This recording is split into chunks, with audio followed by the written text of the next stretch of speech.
पिछले भाग में ओइजा बोर्ड के घर आने के बाद चारों दोस्तों को अलग सा एहसास होता है। उन्होंने अनजाने में ही शैतान की आत्मा को बुलाने की गलती की होती है। तीन दोस्त तो कमरे से बाहर आ जाते हैं, लेकिन दमन अब भी ओइजा बोर्ड के साथ कमरे में ही था। उसके चेहरे पर एक अजीब सी मुस्कान थी। माइकल ने दमन को उठाया तो दमन को जैसे झटका सा लगा हो। चारों दोस्त हैरान थे, क्योंकि वो नहीं जानते थे कि एक ओइजा बोर्ड से मजाक कितना भारी हो सकता है। लेकिन अब तो जो होना था वो हो चुका था। हो सकता है ये एक इत्तेफाक हो। वो चारों बेड पर लेट जाते हैं। सब मन में यही सोचकर लेटे होते हैं कि कल की सुबह शांत हो और ये मुसीबत को वो कहीं छोड़ आएं। इसके बाद सब सो जाते हैं। रात को जब सब सोए हुए होते हैं तभी कुछ गिरने की आवाज आती है।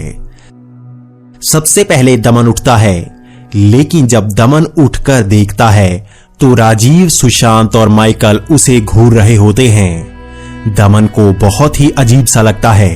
वो जैसे ही बोलने लगता है, माइकल उसे इशारा करता है। तब माइकल हल्की सी आवाज में दमन को कहता है, समवन इन द हाउस। दमन के मन में उत्सुकता बढ़ती है। तभी कमरे के बाहर से फिर से कुछ गिरने की आवाज आती है। वो दरवाजे की तरफ देखते हैं। उनके कमरे की लाइट तो डिम थी, लेकिन बाहर लाइट चल रही होती है। इसी कारण दरवाजे से नीचे एक परछाई नजर आती है। ये परछाई धीरे धीरे लंबी होती जा रही थी। ऐसा लग रहा था वो दरवाजे के पास आ रहा था। वो आवाज बहुत ज्यादा आ रही थी। ऐसा लग रहा था वो आदमी भी भारी होगा। लेकिन तभी वो परछाई छोटी होकर गायब सी हो जाती है। सब डर से जाते हैं, क्योंकि ऐसा महसूस होता है जैसे वो परछाई कमरे के अंदर से आ गई हो। एकदम सन्नाटा सा छा जाता है। तभी दमन के कान में एक आवाज आती है, हेलो। सबकी चीख निकल जाती है। दमन भी डर के मारे बेड से नीचे गिर जाता है। उसका सर फर्श से टकराता है। तभी उसे एहसास होता है उसका सपना टूट चुका है।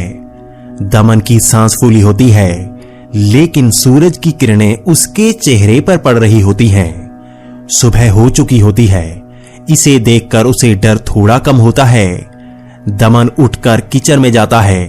पानी को पीकर उसे अच्छा सा महसूस होने लगता है। जब वो कमरे में वापस आता है तब माइकल, राजन और सुशांत भी उठ चुके होते हैं। सुशांत भी दमन के पास से होकर किचन में चला जाता है। दमन माइकल के पास जाकर बैठ जाता है। बड़ी हैरानी की बात, सुशांत की सांस फूली होती है। वो कहता है बड़ा डरावना सपना था और वो किचन की तरफ चला जाता है। माइकल भी डरा सा बैठा होता है। दमन माइकल से पूछता है, तुम डरे से क्यों बैठे हो? तो माइकल कहता है, वो सपना बड़ा डरावना था। वो परछाई ने ऐसा लगा मुझे पकड़ ही लिया हो। वो सब सच जैसा था। दमन भी ऐसा ही महसूस करके हटा था। सुशांत और राजीव का डरा चेहरा देखकर वो समझ जाते हैं ये कोई सपना नहीं था। चारों के साथ कुछ तो हुआ था। तभी सुशांत घड़ी की तरफ इशारा करता है। घड़ी में 3 बज रहे होते हैं। क्या ये घड़ी 3 बजे ही रुक गई थी? क्या इस समय 3 ही बजे हैं? तभी कमरे में अंधेरा सा हो जाता है, जैसे सूरज कहीं गायब हो गया हो। ये रात का एहसास था। घड़ी का समय भी 3 बजे था। ये रात के 3 ही थे। तभी सुशांत के कान में एक आवाज आती है, हेलो। वो चारों कमरे से बाहर भागते हैं। चारों को एहसास होता है जैसे उनके पीछे कोई भाग रहा हो। ये कोई इंसान नहीं हो सकता। वो ऐसा एहसास कर पा रहे थे जैसे परछाई उनके पैरों को पकड़ रही हो। वो बाहर के दरवाजे के पास पहुंचते हैं। वो घर से बाहर जाना चाहते हैं। ये आखिरी दरवाजा था। जैसे ही वो दरवाजा खोलते हैं, वो एक झटका सा महसूस करते हैं। चारों का जैसे सपना सा टूट गया हो।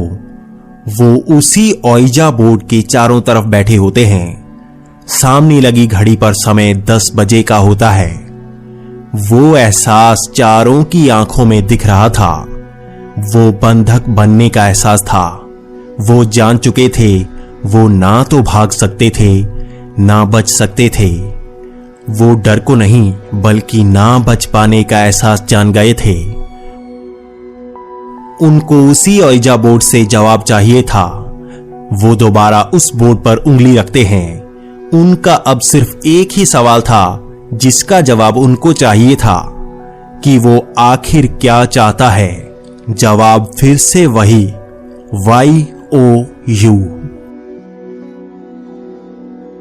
शायद अब आपकी उत्सुकता भी बढ़ गई होगी कि उनके साथ आखिर हुआ क्या। क्या वो चारों बच गए? क्या उस शैतान से उन्हें मुक्ति मिली? क्या वो रात कभी खत्म हुई?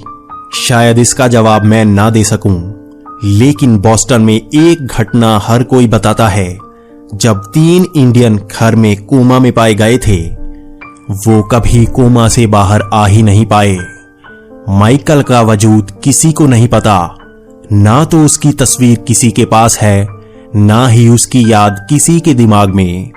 मैं इसे 3 दोस्तों की कहानी कहूं या 4 दोस्तों की, मुझे भी नहीं पता। लेकिन आपके सवाल का जवाब तो देना ही होगा कि आखिर माइकल का क्या हुआ। तो प्राचीन किताबों में कहा गया है, शैतान दूसरी दुनिया में नहीं बल्कि इसी दुनिया में हमारे ही साथ रहता है। वो किसी न किसी रूप में आता ही रहता है, उसे लेने जो उसे पसंद हो। कहने को तो वो मौजूद है, लेकिन कहते हैं उसकी याद तक नहीं रहती।